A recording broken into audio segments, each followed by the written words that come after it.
Free, Free Palestine, que é a palavra de ordem que a gente vai escutar lá.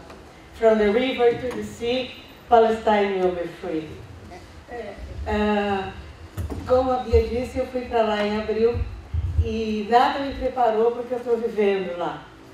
Eu acompanhava já a vida da Palestina como ativista, militante aqui no Brasil, pela internet, pelos jornais que dá para ler lá, as agências de notícias, os vídeos das lutas populares.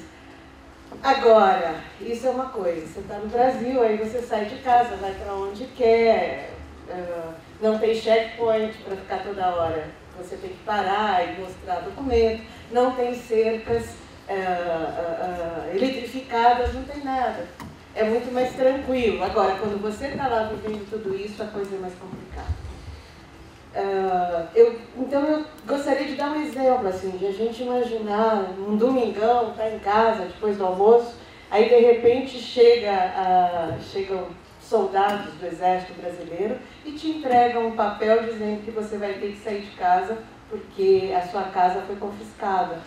E ali vai ser um parque, por exemplo, né?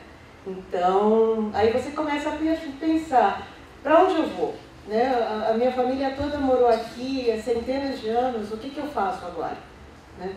Então, é muito complicado isso. Você sai, a sua casa é demolida e dali a pouco você vê que onde você morava, você e os seus vizinhos, tudo isso é demolido e você passa, a sua região passa a ser uma colônia exclusivamente judaica. É muito difícil. Você perdeu tudo que você tinha e agora? Você vai fazer o quê? Não faz. Porque o problema não é só você perder uma casa, não é isso, né? É toda uma vida que está ali naquela casa, a vida dos teus pais, dos teus avós, dos teus antepassados, de tudo que foi investido em você, no teu estudo, no teu trabalho. Então tem uma carga afetiva muito grande ali. E é esse sofrimento que eu vejo diariamente lá. Não é uma coisa fácil. Muitas vezes eu fui para Calquília uma vez e vendo tudo aquilo, eles têm uma entrada só para a vila e toda aquela repressão. Eu fiquei tão mal que eu cheguei em casa e não quis falar direito com ninguém. Eu fui no quarto e chorei, porque não tem muito o que fazer. Agora, como é que a gente chegou a isso? Né? Como é que a gente chegou a esse ponto? Tudo começou, o destino da Palestina começou, eu vou ser muito rápida, tá? Vou só passar por alto nas coisas, porque a gente sabe que tem muita gente que acha que essa tragédia vem de muitos anos, desde tempos bíblicos, não, coisa nenhuma. Essa confusão começou no fim do século XIX, quando os sionistas decidiram que iam construir um Estado judeu na Palestina. Quando Theodor Herzl, o judeu, ele começou a pensar num Estado judeu, diante de tudo o que os judeus passavam na Europa, e passaram coisas muito difíceis lá. Isso muito antes da Segunda Guerra, do Hitler e tudo mais. Ele pensou na Palestina, no Prata, aqui na Argentina, e, se não me engano, em Uganda, na África. E a decisão pela Palestina foi tomada logo no primeiro congresso sionista. Por quê? Porque aquela, dizem os judeus, é a terra dos seus antepassados, que foi lá que Deus deu a eles a terra de Israel e os escolheu como o povo de Deus, né? Eles param nos 5 primeiros livros bíblicos, eles não aceitam Jesus como Filho de Deus, e é a partir de Jesus que vem o Novo Testamento, e que Jesus sempre prega dizendo que o povo de Deus são todos, mas essa parte não conta para eles, né, para os mais ortodoxos, os ultra-ortodoxos. É até muito difícil conversar com eles. Bom, aí o sionismo passa a trabalhar de uma maneira muito decisiva para montar o Estado judeu na Palestina. E ele trabalha assim, eles vão conversar com vários governadores, não, com vários presidentes, com vários governos do mundo, inclusive no Império Otomano, eles vão para conseguir que os governos deem o seu apoio ao Estado judeu. Como a Europa, na verdade, não aguentava mais a chamada questão judaica, que era muito complicado, inclusive em relação a trabalho, em relação a pessoas que se dispunham a fazer greves e tudo mais, eles queriam era se livrar desse problema. Então eles apoiaram, sim, eles apoiaram a ideia e que os judeus fossem para muito longe da Europa. Eles conseguiram, os sionistas, que essa discussão fosse levada à ONU. Pouco antes disso, quando eu falo eles, eu estou me referindo aos sionistas, tá? Os sionistas fizeram uma série de pressões junto com os governos, eles conseguiram um apoio fundamental da Grã-Bretanha pela declaração em Balfour, que a Grã-Bretanha então daria o seu apoio para a construção do Estado judeu na Palestina. E começaram então, já no século XIX, no final, a ir para lá e comprar algumas terras. Por exemplo, onde hoje é Tel Aviv, né, era Jaffa, agora é Yafo, Tel Aviv e Yafo, juntou, as duas regiões se juntaram. Eles começaram a comprar terras, inclusive contra a própria vontade dos proprietários. Eles conseguiram que o Império Otomano lhes permitisse a compra dessas terras. Então, durante muitos anos, houve processo dos antigos donos correndo na justiça, porque eles não queriam vender essas terras. E eles destruíram o que estava lá e construíram, então, Tel Aviv. E isso que aconteceu em Tel Aviv aconteceu em quase toda a Palestina, né? Eles foram tirando, porque se você for ler os primeiros sionistas, já está lá a necessidade da limpeza étnica, que o Ilan Pappe acabou chamando de limpeza étnica, ou seja, a expulsão ou a morte, a eliminação dos árabes, que eram o povo nativo da Palestina. Não só os árabes, tá? Você tinha muitos judeus nativos da Palestina e que hoje também não têm um tratamento muito bom da parte dos sionistas. Eles reclamam muito no primeiro congresso das esquerdas da Palestina e de Israel, que houve em Hebron no comecinho de maio. Eles foram todos lá e reclamaram que eles querem ser como eles são, morenos como eles são, e não loiros como os sionistas que vieram da Europa. Eles nunca tinham posto os pés na Palestina, né? Foi a primeira vez. Em Nablus, por exemplo, você tem uma comunidade de judeus em Nablus que são nativos da Palestina. E eles se consideram refugiados. Eles não se consideram judeus israelenses, eles moram na Palestina. E eu conheço muita gente, principalmente os anarquistas contra o muro, israelenses, que já disseram que, havendo dois estados, eles vão se mudar para a Palestina, porque eles não têm nada para fazer num estado judeu, eles são ateus. Eles acham que são mais bem-vindos na Palestina do que em Israel. Então, você tem todas essas questões, né?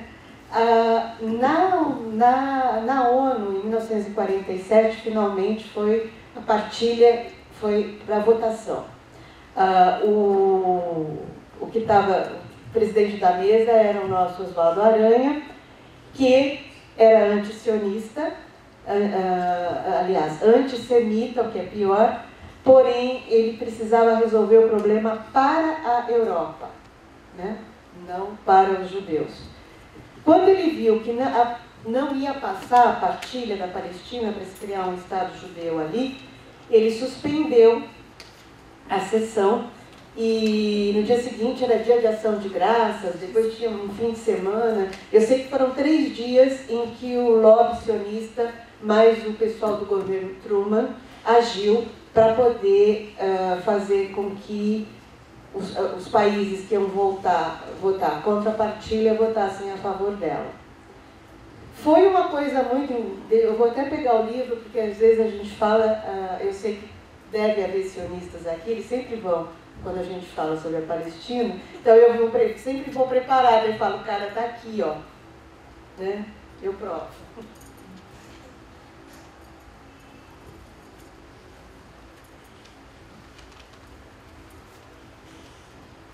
aqui no Michael Cohen, Palestine and Greek Powers. Ele conta como foi o backstage, né, a coxia da preparação do lobby sionista para a segunda assembleia, que seria chamada depois desse dia de ação de graças e desse fim de semana. Foi um festival de ameaças, foi um festival de distribuição de dinheiro e promessas a partir de um governo poderoso financeiramente, que era o dos Estados Unidos, e de um movimento poderoso também financeiramente, que é o sionista. Foi uma coisa tão terrível que a maioria dos países, principalmente os pequenos, mudou o seu voto. Aqueles que não tinham optado pela abstenção resolveram votar a favor, muitos dos que votaram contra resolveram votar a favor, porque é evidente, ou você vota a favor ou eu quebro o seu país, a sua economia é quebrada, né? As pessoas ficam sem muita opção. E dentro dessa pressão toda, a partilha acabou passando nessa segunda assembleia. O povo árabe, que não imaginava que houvesse uma pressão tão grande na base de lobbies, etc., eles têm uma certa pureza, né? As pessoas podem imaginar o que for, mas eles têm uma pureza nesse sentido da pureza política, uma certa ingenuidade. Eles deviam ter se articulado melhor, mas não se articularam da maneira como o sionismo, que eram pessoas da Europa muito acostumadas com os jogos de poder europeus, que tiveram mais cacife para poder conseguir o que queriam. Os povos árabes não acreditaram que os sionistas fossem capazes de construir um Estado judeu. Eles acharam que isso ia durar algum tempo, tanto que pessoas que saíram da Palestina assustadas com o tratamento que os grupos paramilitares sionistas estavam dispensando aos palestinos, que aí eles trataram de expulsar, né? Expulsaram milhares de palestinos, mataram outros tantos e evacuaram quase 600 vilas palestinas. Várias destruíram, outras que estavam melhorzinhas, eles deixaram para os judeus que chegavam da Europa, que muitas vezes ocupavam essas casas sem saber que elas já tinham sido ocupadas por outras pessoas que tinham sido expulsas de lá. A coisa foi pesada. E esses povos árabes, então, resolveram atacar os judeus que estavam indo para lá, declarar uma guerrinha ali para poder não permitir que Israel fosse criado ali no meio daquele mundo árabe. Eles já sabiam o que viria depois, por sinal que veio mesmo, que ia dar toda essa confusão.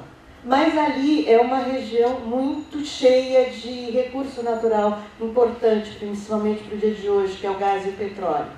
Toda essa história que a gente está vendo agora na Líbia, essa fomentação de rebeldias, né? A gente está chamando lá de intifada global, não é ocupar coisa nenhuma, é a intifada global. Essa intifada que está se espalhando por todo mundo, ali não aconteceu. Esses grupos de oposição, na verdade, foram trabalhados pelos Estados Unidos, pela Inglaterra, pela Grã-Bretanha, né?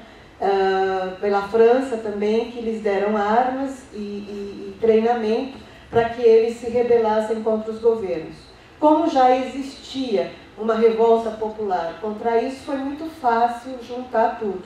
Mas isso são planos que vêm de mais de 10 anos atrás, que realmente é isso, é pegar a Líbia, está seguindo exatamente o plano que foi dito por um grande general dos Estados Unidos, foi ele que dedurou, né, que esse plano já existia há muito tempo, e é a Líbia, e está vindo agora para o Oriente Médio. Agora o alvo é o Irã. Não só pelo Irã ser o Irã, que nem Israel nem os Estados Unidos engolem, e ter muito petróleo lá, mas também é um lugar geoestratégico fundamental para quem quiser, por exemplo, ameaçar a Rússia e China. Está ali na portinha, né? Então é isso que está acontecendo. A bola da vez agora é o Irã. Vamos ver se eles conseguem fazer no Irã o que fizeram com Síria, com Líbano. Líbia, como fizeram no Iraque, no Afeganistão, lembrando que o Irã não é nem Afeganistão, nem Iraque, nem Líbia, então vamos ver o que vai acontecer. Então, tudo isso, tudo que a gente está vendo hoje, né, os noticiários, nas TVs, sobre a Palestina, a Hasbara, que é a propaganda sionista, que conta a sua versão dos fatos e não abre espaço para a narrativa palestina, né, o que vigora é sempre o discurso sionista. O que a gente está vendo aí vem, na verdade, então, de fins do século XIX, tá? E não antes disso. Antes disso, judeus, depois cristãos, muçulmanos conviveram milhares de anos sem nenhum grave problema, a não ser os problemas comuns de vizinho, disputa por água, que passa aqui, passa lá, coisas que eram resolvidas com facilidade. A atual situação se colocou a partir do momento em que o sionismo entrou em ação. Porque eles sabiam que não dava para tomar a Palestina senão de uma maneira militarizada, né? Aí, nesse sentido de estratégia, não tem como não concordar com eles, é evidente. Ninguém vai sair da sua terra, do seu país, por livre e espontânea vontade, mas enfim. A Palestina vem lutando há muito tempo para fazer com que a sua narrativa seja ouvida. Ela não tem dinheiro, ela não tem lobby, ela não tem poder, e apesar de tudo isso, ela conseguiu ser ouvida. A ponto hoje, por exemplo, eu moro num apartamento em que é uma festa. Você, cada dia, tem gente de países diferentes. A língua oficial ali entre os internacionais é o inglês, né? Porque a gente não tem o domínio do árabe, muitos estudam, eu também estou estudando, mas a gente ainda não tem o domínio para poder falar nem entender. E você vê gente de todas as partes do mundo indo à Palestina. Nas sextas-feiras, por exemplo, eu morei quase todo esse tempo lá em Bilaim, e todas as sextas-feiras, que é o dia santo dos muçulmanos, depois das orações do meio-dia nas mesquitas, eles saem em passeata nas vilas palestinas, até o muro. E lá em Bilaim era uma loucura, quer dizer, uma sexta-feira era um pessoal da França, da Itália, outra sexta-feira um pessoal dos Estados Unidos, da Coreia, Então você vê que em todo o mundo existe uma corrente grande a favor da Palestina. E a favor da Palestina por quê? Né? Porque as pessoas são antissemitas? Não, as pessoas não são antissemitas. As pessoas não aguentam ver o que os sionistas vêm fazendo na Palestina. É muito importante a gente separar isso. O sionismo é um movimento ideológico, né, que entrou na Palestina a partir do fim do século XIX. É um movimento que sabia que sem violência ele não ia conseguir tomar a Palestina. Isso são os sionistas, e que estão no poder desde então até hoje. Esses governos, esse governo é o máximo da extrema-direita. Então isso é o sionismo. Tá? O semitismo é o que eles chamam dos povos judeus antigos. É um erro porque os semitas, ali, que não era um povo, é uma língua, pouco se sabe sobre esse povo, né? Essa língua deu origem então ao hebraico antigo e ao árabe. Então os árabes também são semitas. Se você fala em antissemitismo, você está falando também em árabes. Não tem como não falar. Mas eu já li sobre isso, mas agora eu não vou me lembrar. Está num livro do Beit Alami, que é um professor lá de Israel, que conta essa história de como surgiu a palavra antissemitismo, semitismo, etc. Então você tem os semitas e você tem os sionistas, os semitas, os judeus que professam a religião judaica, mas a maioria da população israelense hoje é secular. Não tem religião, não segue esse tipo de coisa. São mais os antigos e alguns muito jovens. E os colonos que moram nessas colônias judaicas, que são de extrema direita, eles colocaram em alguns pontos principais e que hoje atacam palestinos, vão para as terras, as vilas palestinas, roubam as fontes de água, terras, queimam as plantações, as oliveiras. Uma oliveira, por exemplo, rende, depois da colheita, que é agora em outubro, uma oliveira média, $100. Então, se você tem uma plantação de 100 oliveiras, você vai ter $10.000. e muitos moradores das vilas vivem com isso o ano inteiro. Então, você arrancar uma oliveira ou queimar uma oliveira é detonar a economia de um povo. E é esse o papel dos colonos, que vão protegidos pela polícia e pelo exército israelense, que deviam proteger os palestinos. Pela Convenção de Genebra, a Quarta Convenção de Genebra, a potência ocupante deve proteger a população civil ocupada. Não é o que acontece. Quando se chegou mais ou menos em 2000 e pouco, os palestinos resolveram retomar uma antiga tradição, que é a da resistência não violenta, que também é uma tradição palestina. Não há apenas a resistência armada, que também é permitido pelo direito internacional. Quando você é ocupado por uma potência que te ocupa de uma maneira muito brutal, você tem todo o direito de se defender da maneira como você achar melhor, do que você tem à disposição. Então, se você pegar a época do Yasser Arafat, da resistência armada, ou da fase da resistência armada do Hamas, que hoje não tem mais, ele tem o seu braço militar, mas ele não é atuante. No sul de Israel são jogados foguetes de fabricação caseira por outras brigadas que existem em Gaza. Não existe, são 16 brigadas, se não me engano, lá. Então, eles são chamados de terroristas aqui no Ocidente. Eles não são terroristas, eles fazem parte da resistência armada, que é permitida pelo direito internacional, é muito bom se diga. Então, eles não estão fora da lei internacional, nem são terroristas. Os únicos terroristas que eu conheço lá, e fora da lei, que eu conheço lá, que não respeita nenhuma resolução da ONU, nenhuma legislação internacional, são os sionistas que governam Israel. Eu deixo muito claro, sionistas que governam Israel, porque eu não tenho absolutamente nada contra nem os judeus, nem os israelenses.